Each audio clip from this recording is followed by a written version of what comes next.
was a source of comfort to me had now become a nightmare that repeated every night. Its eyes, once kind and delightful, now seemed vacant and lifeless, as if a demonic force had infiltrated them. I, Layla, a 14-year-old girl, wake up every night to the sound of muffled cries and indistinct whispers. The sounds come from the next room, where I keep the doll.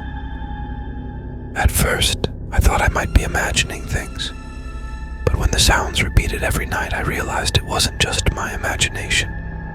One night, I mustered the courage to go to the room. I opened the door with trembling hands, and what I saw terrified me.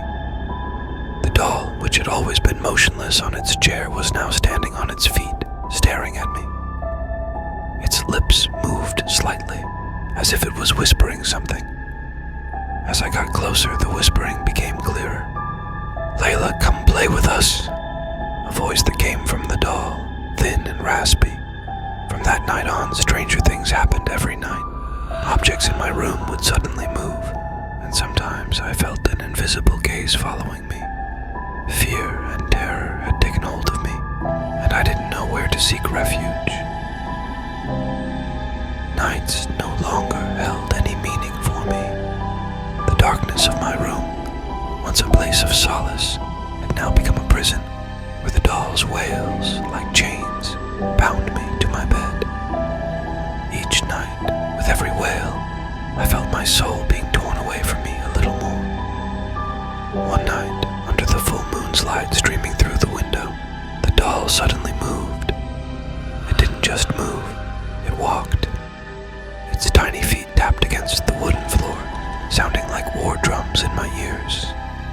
I was petrified, unable to move, only able to watch as the doll approached me.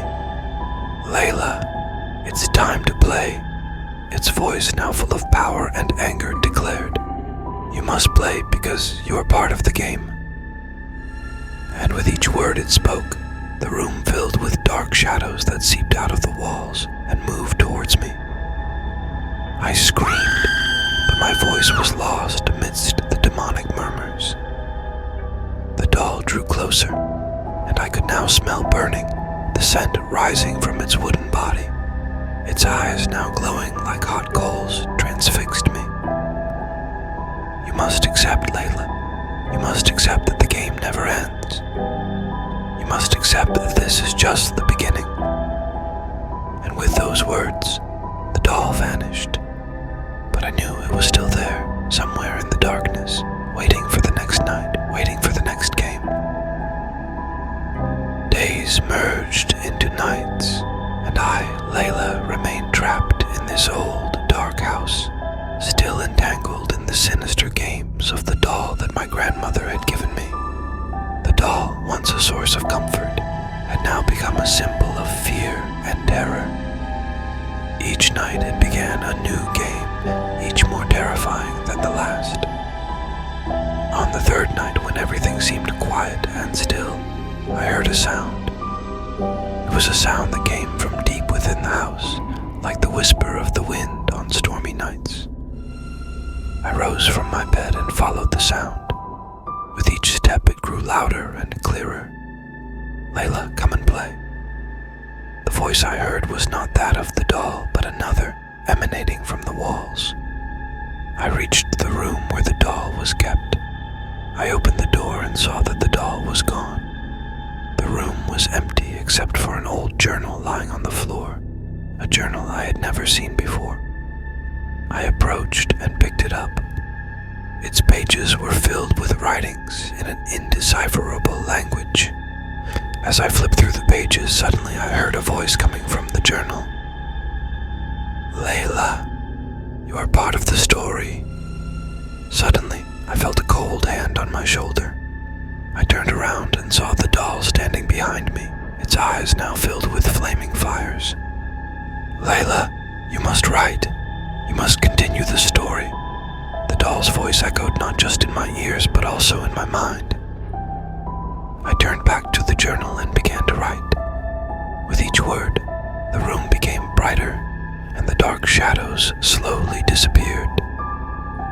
I wrote and wrote until the pages of the journal were filled, and the doll was no more. But I knew that this was not the end of the game. This was only a part of a larger story that remained untold.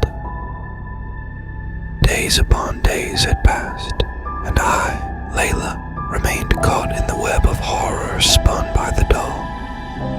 But one day, as I was strolling down the ancient alleys of our town, I met an old woman whose presence exuded peace and wisdom. She introduced herself as Lady Faraday, and had eyes that seemed to look right through to the depths of my soul. "You are the girl with the troubled doll, aren't you?" Her voice was calm and assured. I was taken aback, wondering how she knew of my plight. Lady Faraday smiled gently and said, "I am a master of metaphysics, and I can help you." Lady Faraday taught me how to use metaphysical knowledge to identify and neutralize the demonic forces that had taken hold of the doll. She showed me how to use the power of the mind and concentration to create a protective barrier to keep the doll's influence at bay. With Lady Faridah's help, I returned home. This time, with newfound confidence and strength, I entered the room where the doll lay. The doll, always eager to start its sinister games, was now confronted with a new force. I began chanting prayers and drawing metaphysical symbols with the focus and mental strength that Lady Faridah had imparted to me. The doll, which initially resisted, gradually became still. Light emanated from the metaphysical symbols, filling the room and erasing the dark shadows. The doll's voice, once filled with anger and might, was now just a faint whisper. "Layla, you have won. You have set me free."